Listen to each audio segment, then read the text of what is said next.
You're listening to Impolite Society with Laura and Rachel.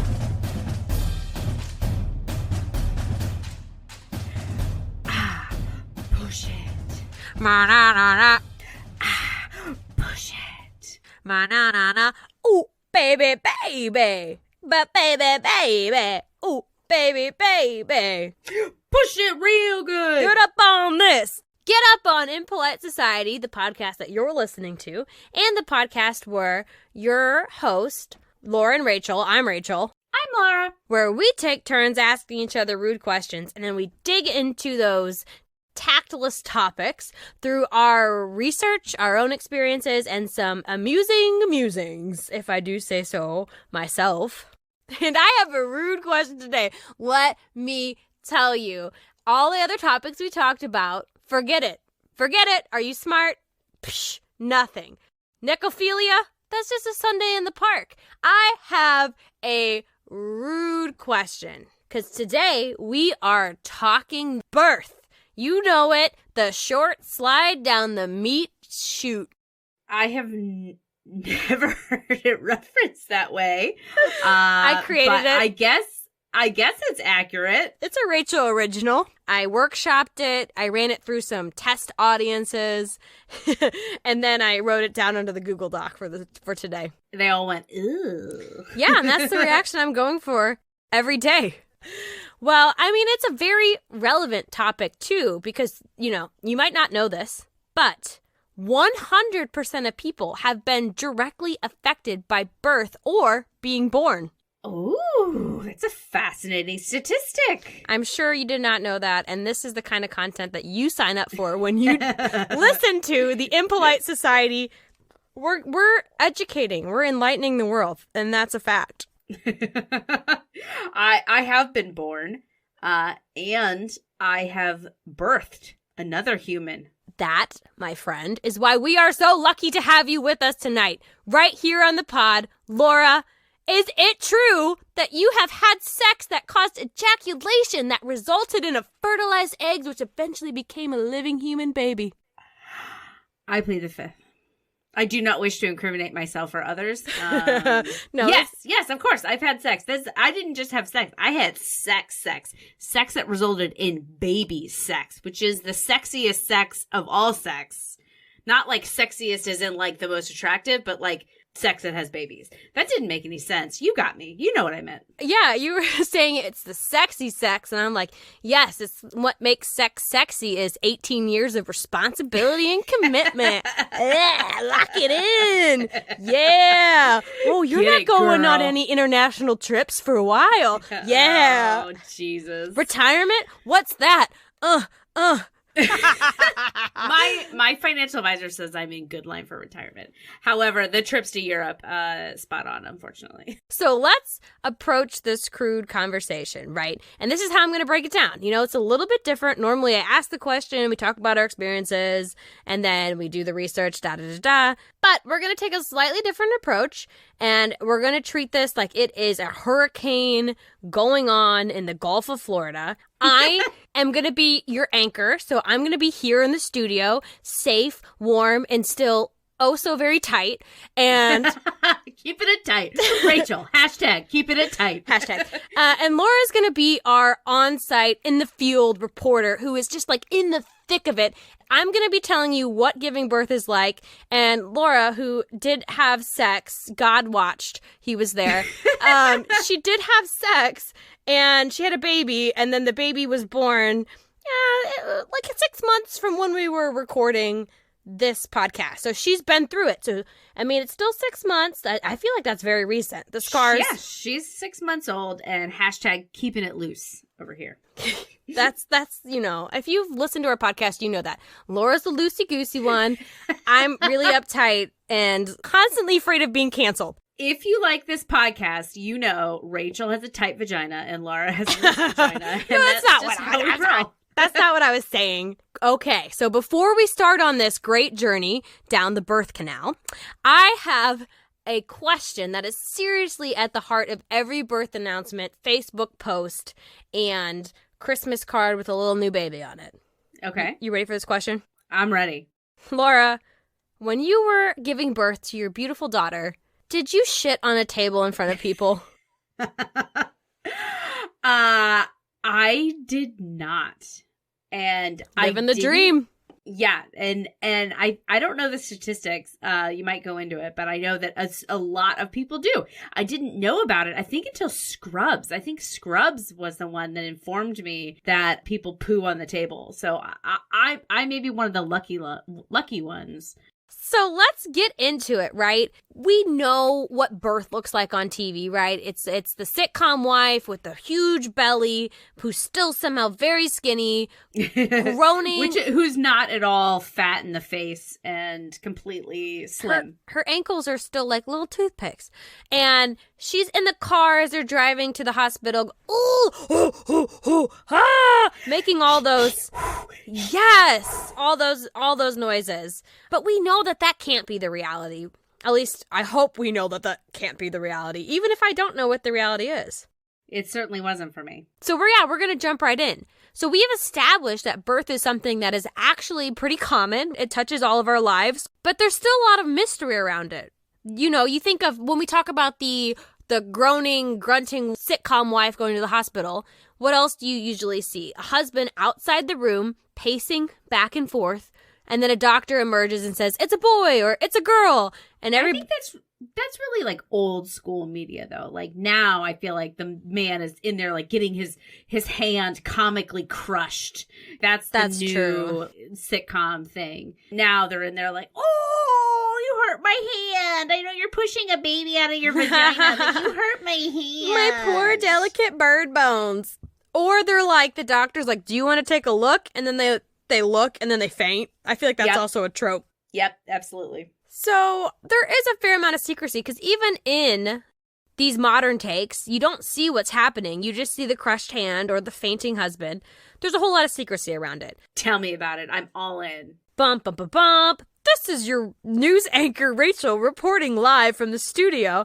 I'm going to be telling you all about the birth process. And then, who's that out in the field? Yes, Rachel, this is Laura. I have experience what you're talking about, and I'm anxious to give you some updates. You might hear some background noises, some screaming, some crying, some gushing of a variety. But I'm here to answer all of your questions and show our viewers exactly what's going on here on the ground floor.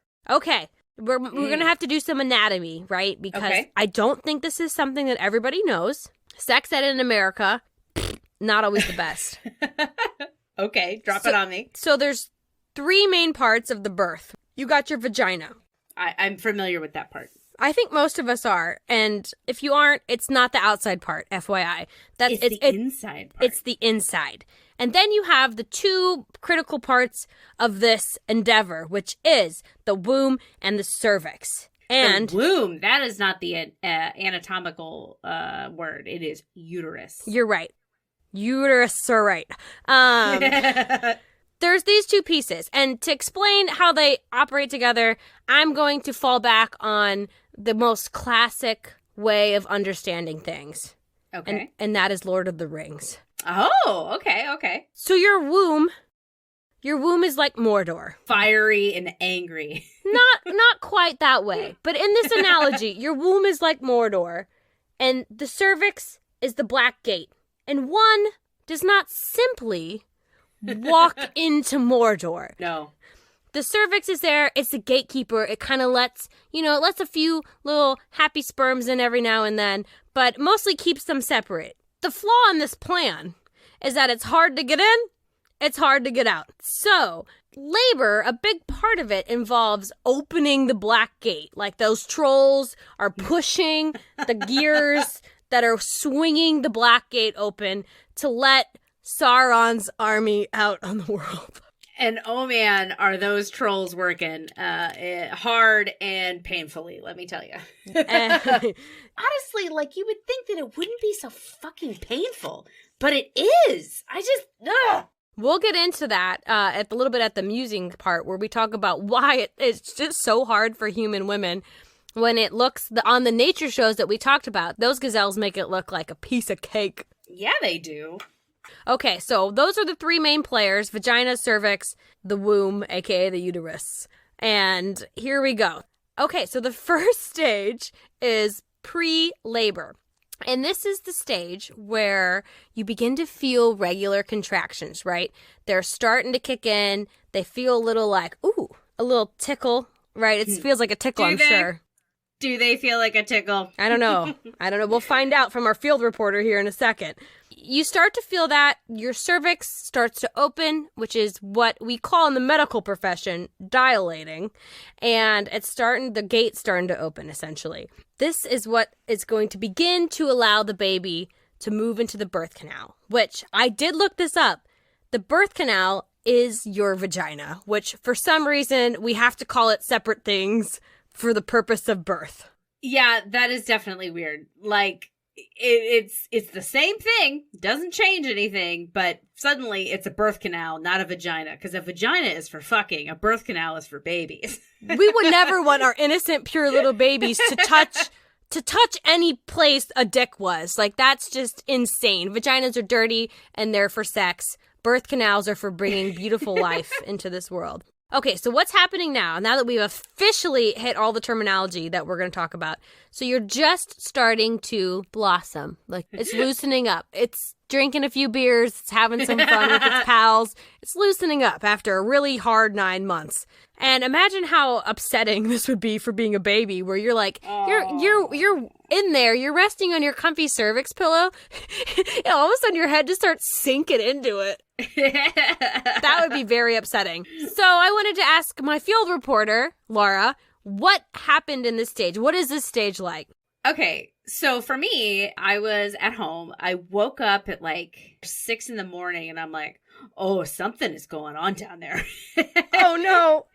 And it was not a tickle, but it wasn't like excruciating. There was, maybe similar to menstrual cramps. I was like, oh, there's definitely something going on down there. You knew it was different.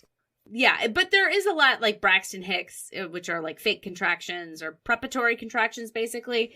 A dress rehearsal for your body. Exactly. So I was like, I don't know what's going on. We'll have to monitor this situation throughout the day.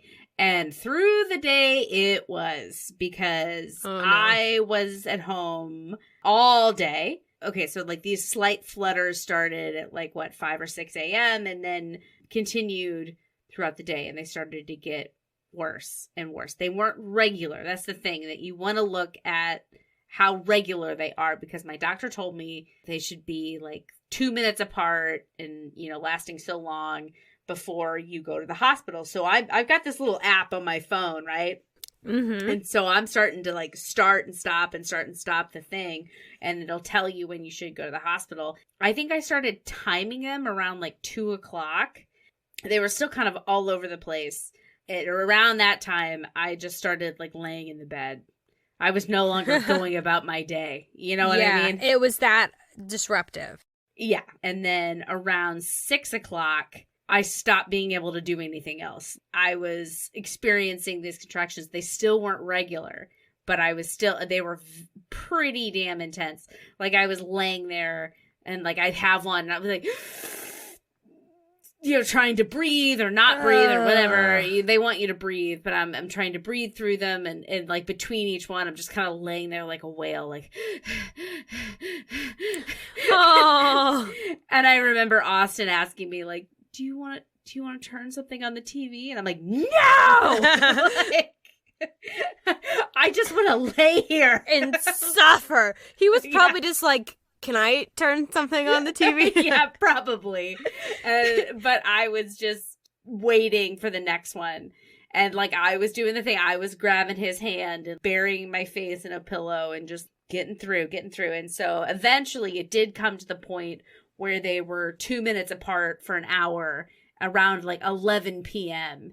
And we're like, all right, let's go. Let's pack it up. Let's head off to the hospital. It's happening. A little baby's coming. So then when you went to the hospital, what happens? I know that they have to take a little look-see inside and see what's going on. Yeah, so they admitted me, and there's like an admission process where I'm sitting there like trying to answer questions, and I'm like, like having and they're calling back like to the thing, and they're like, Yeah, she's in. She looks like she's having some pretty intense contractions. Can you go ahead and take her back? Well, of course, there's like a little human trying to punch its way out of your body, like Alien. Yeah, so they get me back, you undress, and they put you in the stupid hospital gown, they lay you down, they ask you 1,000 questions, while I'm having contractions, and I didn't even know what was to come. I didn't know how much worse it was going to get. It was bad enough, but I did not know how much worse it was going to get, but they lay you down, and they take a look up, see, and they're like, yeah, you're 1 centimeter dilated. Which we didn't even talk about how many centimeters you need to get to, but it's 10. Yeah. It's a lot more than 1. Baby is coming at 10. Yeah, so at 1 centimeter dilated, normally they just send you home, right? Yes, normally they do. They say, get your ass back home because you're not anywhere close. However, I was already after my due date, so I had an induction scheduled on Tuesday if it didn't happen sooner. So they're like, well, normally we'd probably send you home, but since you're scheduled for Tuesday, you're staying. They're like, we don't want that baby to hang out any longer. He might, or she might start damaging the place. I don't know. Whatever happens. I asked. I was like, why is it? They're like, placentas have an expiration date. So we talked about 1 centimeter. You still had a ways to go, but once it continues to open and the gates are opening and our orc army is beginning to march, this is where the fun time ends. As you hinted at, it only gets worse from here. So as you approach active labor, what was your experience like? So you spent a lot of time in the hospital. You're damn straight I did. Okay, so like I said, I was admitted at 11 p.m. Once you get admitted, you're not allowed to eat anything because they don't know what's going to happen. So if you need to get surgery or something. Yeah, if you need to get a C-section. So no solid foods. You're allowed water, soda, and soda. Like Sprite, like decaf. I guess so. Yeah. Like at that point, just juice. Like, give me a black coffee. I'm going to be up for the next 72 hours. Yeah, I don't think it was coffee. It was like white soda, juice, Jello, broth, and smoothies. They actually had some really good smoothies. I recommend the mango over the raspberry. But anyway. Oh wow, they on Grubhub? Can I order one right now? They're pretty tasty. The hospital smoothies. I could go for one right now.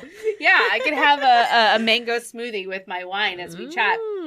But so I was admitted at 11, and then around 7 a.m. they take a look and they're like, okay, so you are at 1 centimeter still. No! So this is all still pre-labor. Like, the show hasn't even started yet. This is the overture. Yeah. And this is common for first pregnancies, especially in my family. So most of the women in my family have had C-sections. Apparently, we just don't deal well with this. The Mordor gates do not want to open, and smart, which is smart because that's how little hobbitses slip in. The hobbitses. So at that point, they're like, okay, I think we're gonna start you on Pitocin to start opening up the cervix more to continue the process more quickly. And I was like, okay, yeah, let's do that. And they're like, do you want an epidural? The epidural is the needle in the spine, y'all, that does a block from that point down that basically makes you completely numb and essentially paralyzed. And the needle, mind you, the needle to do these things, which Laura didn't look at, is like 4 inches long. So it's like literally goes into your spinal cord. It's nothing about this process sounds fun. No, nothing about it was fun. So we're telling it correctly. And so they said, do you want an epidural? And I had this grand vision of having a child without an epidural. That was my general vision. And who told you were crazy? Rachel and many other people. Don't worry. I know. I didn't have to. I never had a kid, and I was like, no. And I was like, yes, I want the epidural because I've already been doing this for 12 fucking hours, and I'm over it already. So they come in with the needle. It was terrifying. I started bawling in the middle of it. Not because it hurt so bad, but because, like, I was just so scared. Of a 4-inch like, needle going into your spinal cord? Yes. Yeah, I would be a little concerned as well. Yeah. And, like, also they wouldn't let my husband, like, hold my hand as they were doing it. It must be some sort of safety protocol or something. They're like, he has to stand on the other side of the room. That's just, like, while you do that's this. just in case they kill you. He doesn't have to be so traumatized. Maybe. I don't know. But, like, I was, like, bawling throughout the whole thing, like, trying to, like, hold my breath. And they're like, you're doing great. You're doing great. I'm like, am I? I don't feel like I'm a little kid having a meltdown. But, okay, keep patronizing me. That is exactly how I felt. But, so they finally got it in. In case you don't know this, which I didn't really know. I mean, it's fairly common apparently, but I guess it's not something people talk about. Epidurals fail, everyone. And it's a really scientific process where they put the needle in. They ask you, do you feel this on the left or the right of your body? And they're like, is it to the left or to the right? To the left or to the right? I'm like, this is the process? That seems... And I'm like, left, right. I don't know anymore. Yeah, I can barely manage it when it's my eyesight at the eye doctor. Better, worse. Better, yeah. I don't fucking know. I'm like, it looks the same. And after 140 million births a year, you couldn't have figured it out? That's a lot of practice. It should be a little bit better, one would imagine. So they placed it after this mad left, right, I don't fucking know scenario. Wait, they're trying to feel like what side of the body the needle's on? Yeah. Oh, shit. I thought they were, like, poking you to see if your legs were numb. No. Oh, no. The needle is in your spine. No. Yep. And I'm like, I don't know. Fine. It's great. I don't know. Get it out of me. And so after they do that, they, like, duct tape it in place, basically. Like, it's a, like, giant medical, adhesive on your back, which left my skin totally fucked for, like, a week where they put it. It's huge. Honestly, that's the least of your concerns at that point. Yeah, exactly. They finally put it in and taped it down and everything. And then, like, one side of my body is completely numb. I can't move. I don't remember which it was. See, this is what 6 months will do to you. One side of my body, I can't do anything to. I can't move my leg up and down. And the other side, I'm, like, doing the can with. And so I'm like, okay, clearly there's something wrong here. You didn't answer the question right when it said left or right. You were you should have been in the moment more and paid more attention. And so it's truly your fault. So they try to adjust it. So they take the adhesive off and they wiggle around a needle in your spine. Oh, no. And they're like, okay, let's try this for a while. That didn't work. So then they took it out and they did the whole thing again. And this time they let my husband hold my hand. Thank God. They were like, we gotta do something about this girl. Yeah, she's a hot mess. So then they put it in again. And we'll get more to that later. Okay, so we're leaving off right at the end of pre-labor. So this is, how many hours is this for you, by the way? Well, okay, at this point, if they've placed the epidural and then taken it out and then redone did some jiggling, maybe did they bring the Fonz in and he, like, bonked you with his fist? I wish. That would have worked. We're talking... at least 18 to 20 hours. Jesus Christ. Awful. It sounds horrible. Anyways, so we're 20 hours in and we're just now hitting what is considered labor. Well, actually, no, because there's a lot more before I actually ended up hitting labor. So they gave me the Pitocin. And what that does is it increases your contractions so that, the gates will open faster. And so they're giving those trolls whips. Precisely. What that does, it helps to do that, but it also can put the baby into distress. Yes. Because, like, there's a lot of contracting around the uterus going on. So with the Pitocin, the baby, Charlotte, the byproduct of this, we say the baby, the abstract baby I know. is now a human. Yeah, exactly. So Charlotte, she's in there and her heart rate starts to plummet. Well, she's being anaconda constricted by her uterus. I guess. I don't know. But so they're having to which was a scary moment where like the alarm started going on and everyone starts rushing in and like there's like 6 people over me, you know, because something's wrong with the baby, and it was a scary moment. That would be terrified because yeah, it was a couple of scary times exactly like that. So they kept having to up and then down and then up and down the Pitocin, which is what took me so long to actually get to this 6 centimeter stage. Well, yeah. So Laura's been dancing around this 6 centimeter for what feels like an eternity. And I didn't even live it. I'm just hearing about it secondhand. But once you get there, your contractions will become strong enough to maybe boa constrictor a baby, closer together and regular. Your legs might cramp, which if you have a good epidural, you won't even feel that shit. Like, fuck that. You don't even need to worry about it. I wish. And you would feel maybe a little nauseated, which I'm nauseated just hearing about it. So I imagine there's probably a lot of nausea involved in this whole process. So by now, will feel your water break if it hasn't already, which water breaking only happens to 15% of the women who have a baby, which is a lot of women. Well, it really, because I mean, you think of that sitcom thing, right, like where she's standing and push, and also like the way I hear it, it's not a push. It's usually like a, did I just pee myself? Like people are like confused on what happens. Yes. So in the Lord of the Rings analogies, this would be like an Isengard situation where the dam is broken and it's flooded, and you're just like, what just happened? It's not Ents this time. It's a baby. It's the baby. Busting through your dam. My water did not break in natural. They had to break it for me because I was getting to this point and there was no breakage. They had to break it. There was also a scenario where I forget the technical term for it, but basically she pooed while she was in there. Oh God, how rude! Yeah. It happens pretty frequently, but it raises risk factors for birth. I mean, this is why babies died left and right in birth, like because the gates aren't open and they've wet the bed inside there, and then they're just swimming in it. You know. Yeah. They've truly shitted on the situation. Exactly. Luckily, we live in modern times and they can take care of that.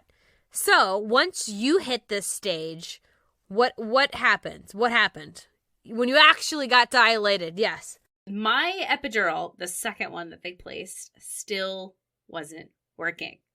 So I'm still experiencing ravaging contractions, much worse than they were before. And so what happened? If you had to quantify or give us an analogy or try to explain to me, somebody who's never had a birth contraction, what does it feel like? Like something is trying to claw its way out of your body. You know, you've had a Charlie horse, right? I have, yes. Way worse than that. Oh, and it's like in such a central part. Exactly. It's like the sun. Like it radiates everywhere. It's awful. The epidural that I was having, that I had, it would work for a while. How they do it, when they place the epidural, they give you one big whack of whatever the medication is that dumbs the pain. And then they give you a little button, you know, like the morphine thing. And they're like, okay, you can press this every 15 minutes or whatever, you know, to give you an up. That little uppy machine didn't do jack shit for me. Like I was emptying the stuff, like I was banging it and it was getting in there, but nothing was happening.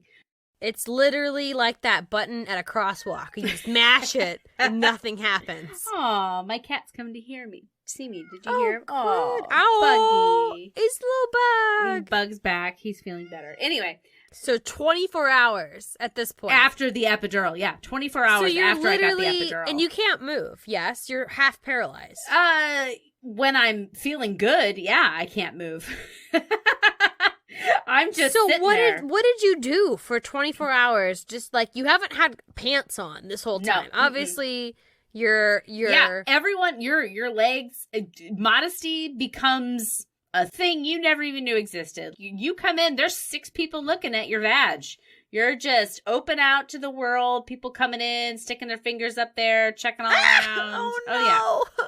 I feel like that would maybe be more traumatizing to me than the pain. No, trust me, it's not. You don't give a shit at that point. You're totally over it.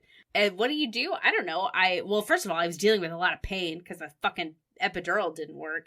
In between, I would be talking to the nurses or talking to my husband. I'm not allowed to eat anything, so that sucked. I was starving. Yeah, that would be horrible. I can't not eat for 8 hours, let alone 24. Yeah. So no, this is more than 24 because if I came in at 11 p.m., it's actually, this is from 7 to 7 is when I had the epidural. That's 24 hours. Yeah. There's another 8 hours before that. I don't know math. What, 32 hours? I'm not a human biologist or a human body expert, but I'm going to say that might have had something to do with why you didn't poo on the table. Exactly. That is precisely why I didn't, because I hadn't eaten. When I had full faculty of my legs in the 8 hours that I was there before I got the epidural, I did poo at the hospital, when I'm like hooked up to the IV, but you just like bring your IV stand into the bathroom and you poo. Well, yeah, no. If I ever was to give birth, I would be like fucking Kendall Jenner it, taking some skinny tea the day before. No, you Cleanse wouldn't. Cleanse it out. I'm not literally more traumatic. I would rather squeeze a baby out in front of people than squeeze a turdlet out. And well, yeah, of course I will die on that. Of course That's my hill that I will but, die on. But when you have that pain, you don't fucking care anymore. It's just like whatever is going on, it's just like, get it out of me. Whatever it is, make it stop. It's awful. Which is why torture is not an effective way of gaining intel. Exactly. Okay. So let's move on to the next stage. You're fully dilated. The epidural worked. It didn't work. It worked. Whatever. We're getting to the point where the baby is actually making her grand entrance on the scene. Mm-hmm. This is what we call active birth. And this is what everything is leading up to. Just to right now. You have hours. You have countless ounces, centimeters of pain. Whatever the measurement of pain is. You got countless of it. Now your gates are fully open to Mordor, and the Black Army is working its way out. You're fully dilated. Baby moves into the vagina, aka the birth canal. And they're starting to make their debut into the world. Okay. Could you feel, and also this is when you start to push, mind you. You're not really pushing at the other times, yes? No, you're not pushing. They tell you when to push. So now you're starting to push. So could you feel the difference between all of the 27, 32 hours you were in? You could tell when she finally hit. Yes. She finally hit that. Absolutely. I think, in fact, I could tell the difference between like pre-labor and active labor. Like because what happens? Not only does the cervix open, it also effaces, where it like lowers a little bit, and so the baby drops lower into your pelvis. Okay. You can feel that. Like the lower back pain, the pressure that you feel in your pelvis. I was like, what is happening right now? Like it was just, that was constant. It wasn't just like contraction pain. Like that pain of her dropping into the pelvis was very consistent. And that wasn't an agonizing pain like a contraction. It was just like an ache. I'm not going to say a dull ache because it did not feel dull.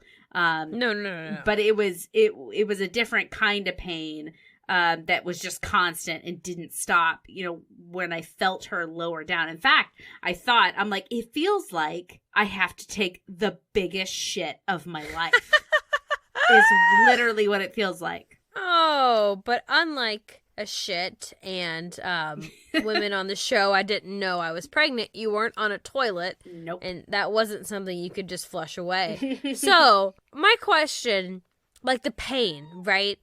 Does the pain come from just fitting the baby through the cervix, or is it from the vagina stretching? Because I feel like the vagina should be able to bear that a little bit better. It's from the cervix opening, and then literally your pelvis is stretching, like, because there's a layer of cartilage in there, right? Like, oh no, I don't have an anatomy, a diagram in front of me, but there is a thing of cartilage that stretches on purpose because it has to make room for a baby coming through there. So it's your uterus shifting in new ways and a baby making its way down there. It's your pelvis spreading to make room for that. Yes. And it's the cervix dilating and then that when they're like down in there, like right against the cervix and the cervix is open, that's when it's time to push. Goddamn miracle right there. Anyway, so the pushing. As somebody who hasn't given birth, it's very confusing to me. The pushing. How do you know how to push in the moment?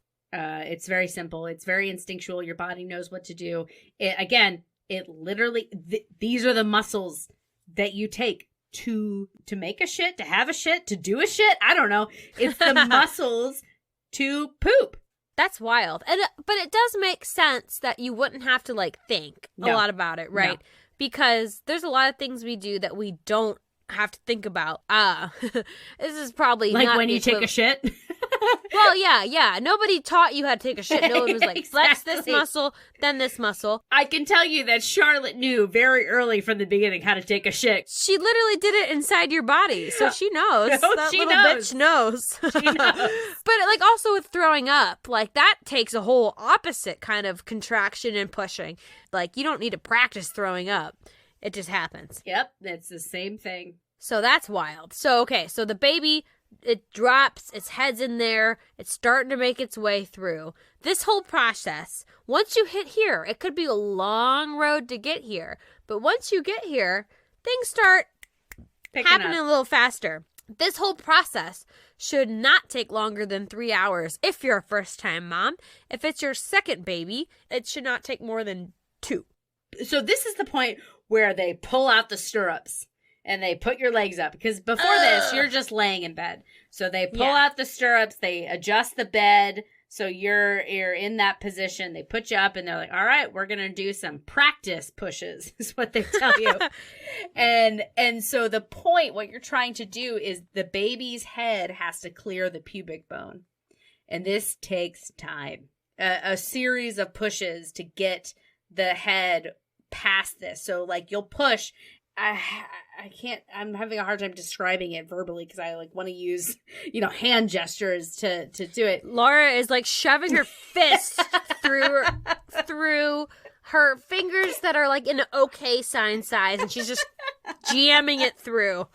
But so like like you'll push and the baby head will like push against it and like get a little bit past it, but then you stop pushing and it'll like bounce back. I mean, again, the closest thing I can think of is always taking a shit.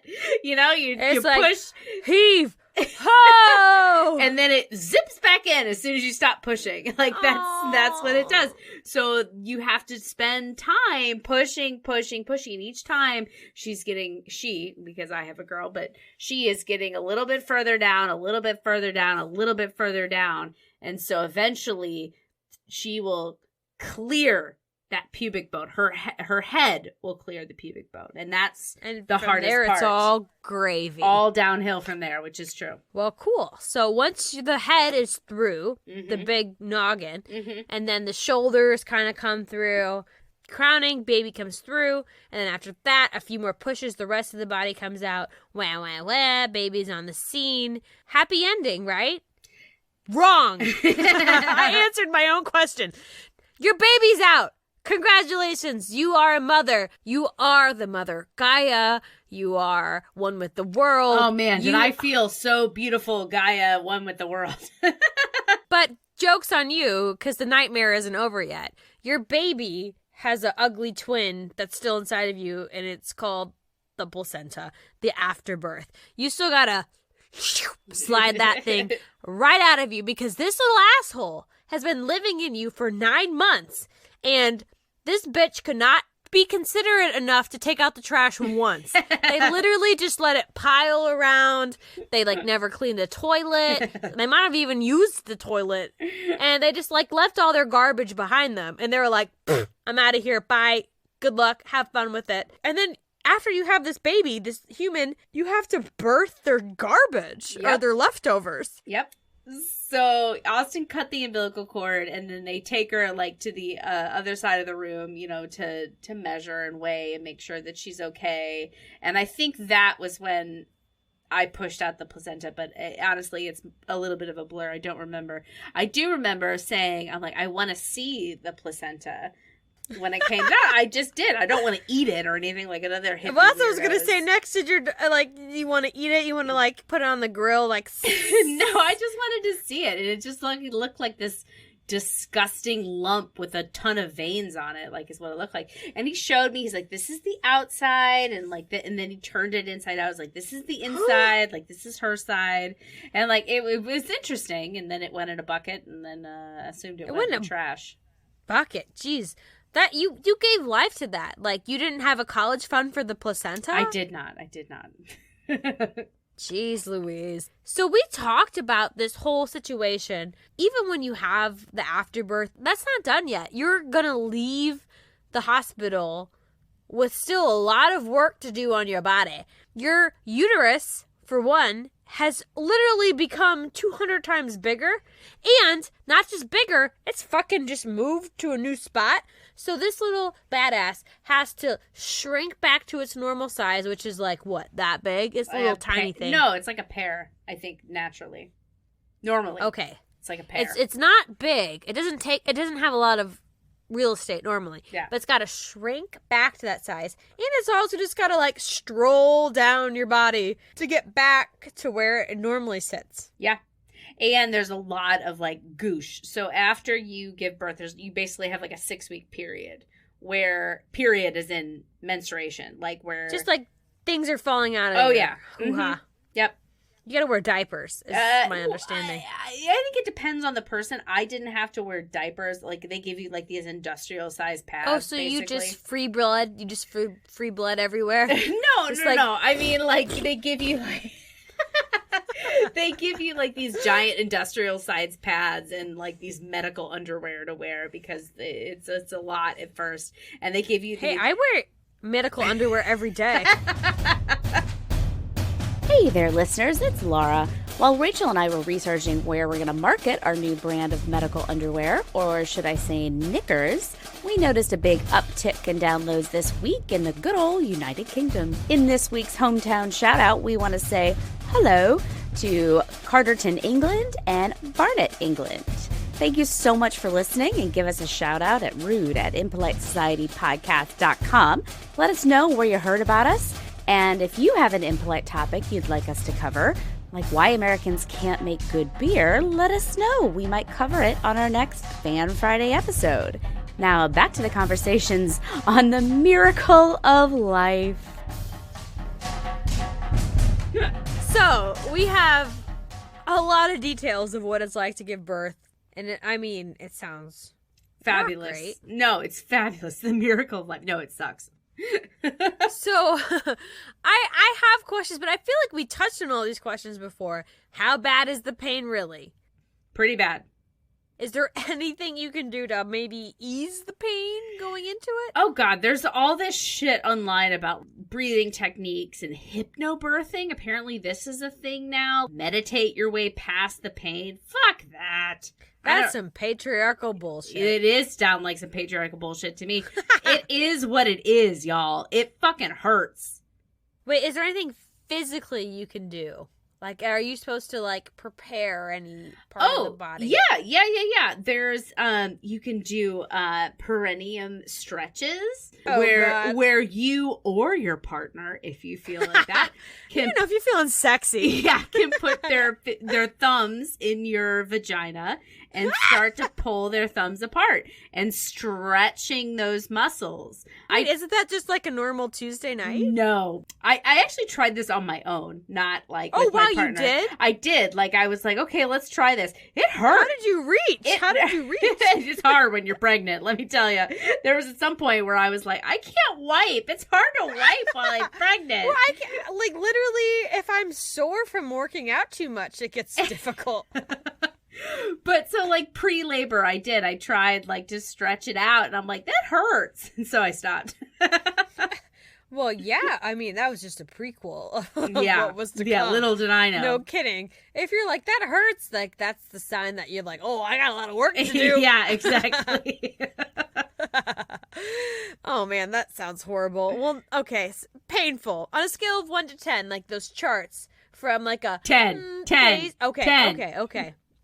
But you've also never been shot, so True. keep that in mind. True. No, I'm kidding. I think birth probably hurts more than shooting. Adrenaline kicks in. So the pooing. Okay. You didn't poo. No. But when a baby's being born, like you said, it essentially feels like you're taking a huge shit. Yes. Yeah, and so I feel like this was my first child.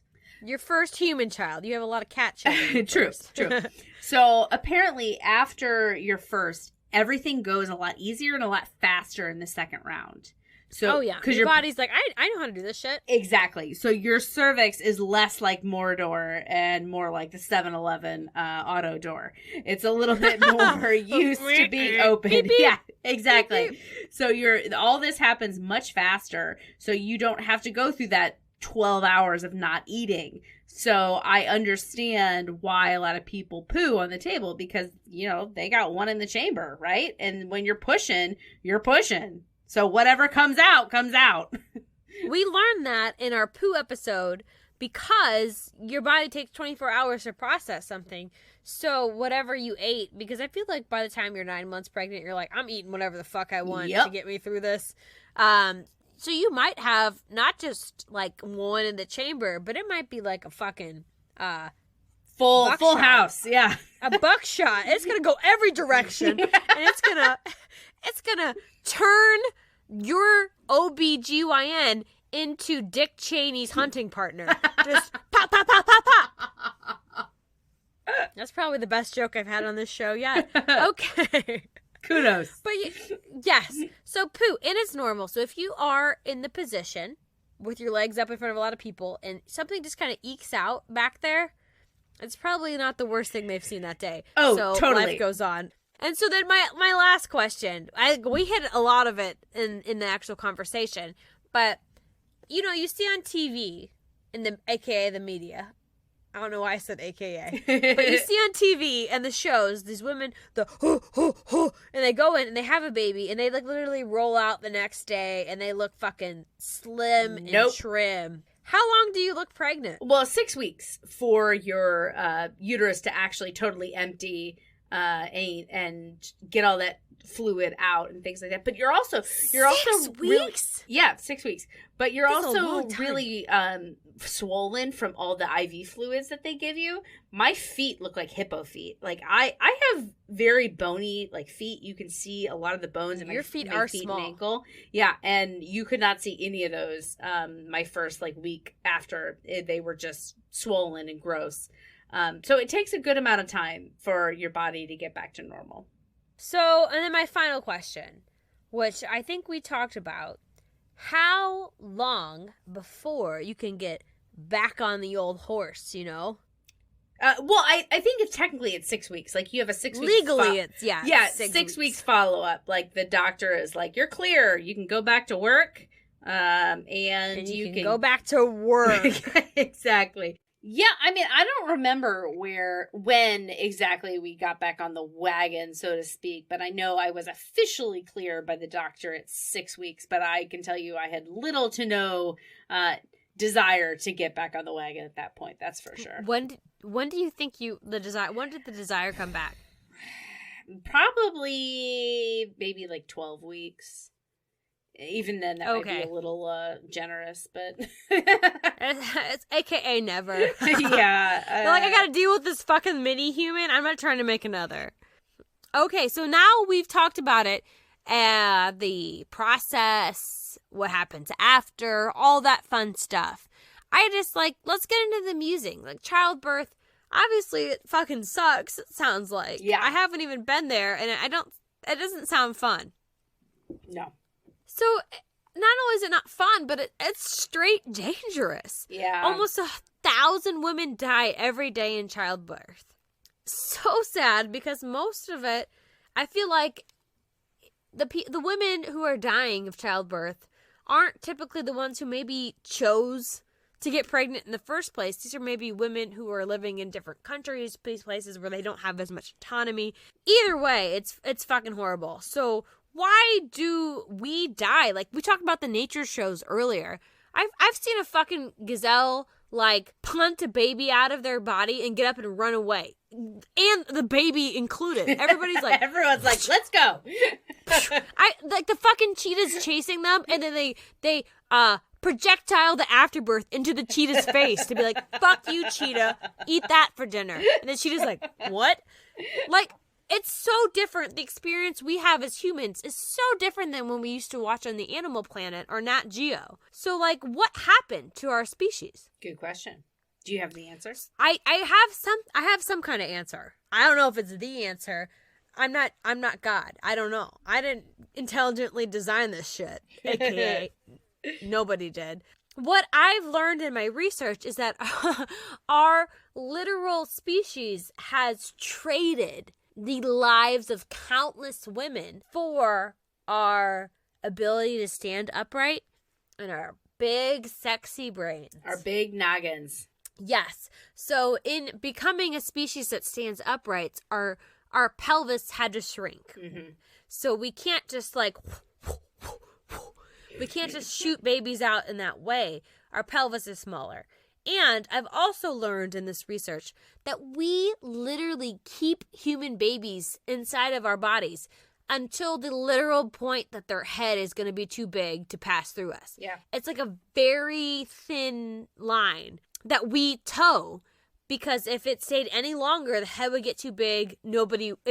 Everybody would die in the situation. But it's big enough that our brains have developed as much as they did. And even so, like they say the first 3 months of a baby's life is the 4th trimester, which I totally agree with. Like, because their babies don't start to really engage with their world until around 3 months. So even then, they're birthed before they have the ability to really recognize what's going on around them. And that's because of the big ass brain. Oh, yeah. We have truly laid down a lot at the altar of intelligence, which is why we've gotten to where we are, why we're not living on a savanna or in a prairie somewhere, and that we can make a podcast. Yeah. It's because our intelligence and our brains have literally superseded every physical element of our bodies. And god damn, is it not just amazing? I agree. And that's pretty shitty to think about, right? That like, to achieve this status, to achieve this intelligence, we had to sacrifice so many women. And I know that it sounds like weird to say here, but you and I are both women, and you, especially having a baby, you can relate to those experiences of the women who literally gave the ultimate sacrifice in bringing about our intelligence into the world. Well, and not only that, it's usually if the mother dies, the baby dies, right? That's not, I guess that, actually, I don't know that that's accurate, but at least. I feel like that's accurate. I'm not a scientist, I'm not a behavioralist, I'm not anything, but like, in most cases, if the mom dies, the baby dies. Yeah. I can't imagine humans being any different. Yeah, but it's not like there's anybody to blame for it, you know what I mean? It's just the way that the evolutionary cookie crumbled. You know, it's just as a species, it's how we have developed, and clearly it's working out for us. Like you said, we're here doing a podcast, not scavenging for food. Apparently, somebody knew what they were doing somewhere. Yeah, definitely. I am very fat and happy. Exactly. So, but it's still a very traumatic experience. And at times, one of my things that I discovered in my research is that childbirth, in fact, can lead to PTSD in women. Can you relate to that? Do you mean think that PTSD? Post-traumatic stress disorder? Yes. Okay. Yes. I've read about this. And one of the things that has come up to me in reading about this, because I read a lot about birth before I gave birth, because I'm like, I want to know what to expect. Why not? Yeah. The fucking world's at your fingertips. Yeah. Internet. Exactly. Big brains. Yeah. So I was watching, YouTube videos of people giving birth and the ugly, gross, disgusting videos. And I think that some people, they did have a very awful experience that was traumatic, because things went horribly wrong. But some of my research showed that a lot of these people who had women who had a form of PTSD after the fact, it was because they came in it with completely fucked up expectations.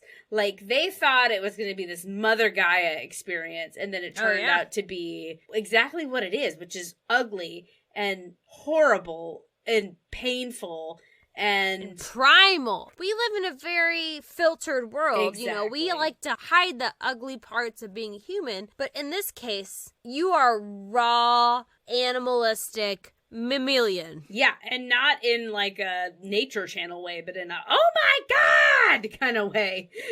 There are some people who did have truly awful experiences where, like, it was touch and go, somebody's gonna die, it was terrifying in the moment scenarios, but a lot of the PTSD scenarios are people who just didn't have realistic expectations going in. And there's a lot of media and stuff to support the unrealistic expectations. You hear a lot about these mommy blogs and these naturalist paths and like, I'm going to do a water birth. Yeah, exactly. I am completely confounded by that. Why is having a baby in water better than not? I don't get it. But well, according to this documentary that did air on Animal Planet, that was a spoof, as we are all very closely related to mermaids. So the best way to have a mermaid baby is to push it out in the water. Then it starts to do laps around your paddle pool that you're birthing in. It flops out of the water like fucking Free Willy. And then you put it in SeaWorld to live a life in a tiny tank. And its dorsal fin flops over. Everyone's really sad. Blackfin. That's a reference to what, like 2013? Yeah, that's an old documentary. Oh, man. But those orcas sure killed a lot of people. Well, they're mad, so I'll give them credit. For sure. I'm looking it up right now. Blackfish was the movie. And it did come out in 2013. Good job, Rachel. Hey. You know, it only takes 4 cocktails for me to remember the exact year. A historian. Okay, I think we should probably get this wrapped up. All right, what do you fair. think? There's a whole lot to still unpack about birth, and I think, you know, podcasts are indefinite. We'll probably come back and touch on some of these things. Maybe after Laura has her second baby, we'll get her opinion. No comment on that one. That's the patriarchy coming out of my mouth. It's weird how the patriarchy comes out of our mouths when all it wants to do is come in our mouths, but that's a story for another day. I really like that quote. I might put that on a bumper sticker somewhere. It's 4 cocktails and now suddenly I'm funny. Okay. It's wild. But that's it. Birth is rough and it traumatizes women. It actually stops a lot of women from getting pregnant. I read that in a statistic that it's just like women don't want to get pregnant because they don't want to experience it. That's fair. It's not fabulous. The process of birth is not fabulous. But I will say, and this is coming from a person that was like, I don't get kids. I don't understand. Blah, blah, blah, blah, blah. I had a lot to say about children and mommies and all that kind of stuff.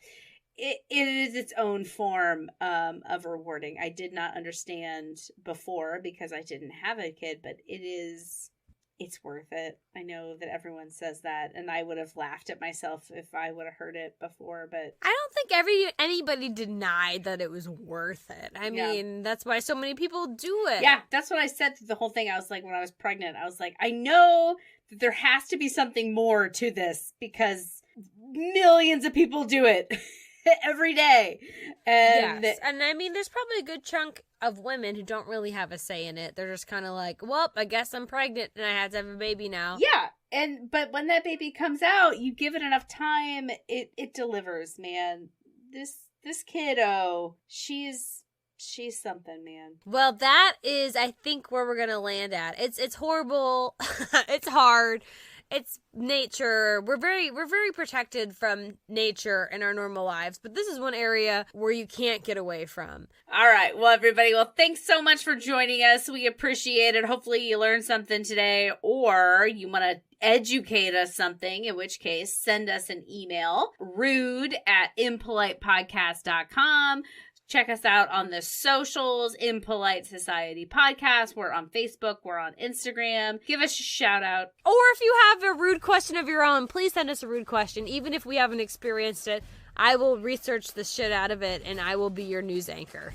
we're all in it to win it. So we look forward to hearing from you, and thank y'all for listening. We'll talk at you in 2 weeks with a new impolite question on Impolite Society. What's that? Oh, are those the drums, or is that the palpitation of our uteruses? No, that only happens when I can't think of somebody sexy enough for that. Timothy Oliphant. All right, those are the drums. TTYL. I love you. We love you. Goodbye.